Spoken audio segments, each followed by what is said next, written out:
જો તમને કમરમાં લાંબા સમયથી દુખાવો થતો હશે તો એના માટે આ બધી કસરત કરવાની રહેશે. ઉપર નીચે એવી રીતે 10 વાર કરવાનો છે. આ પહેલી કસરત.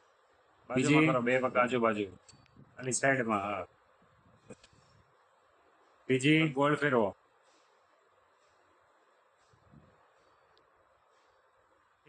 ઊંધા ગોળ ફેરવો.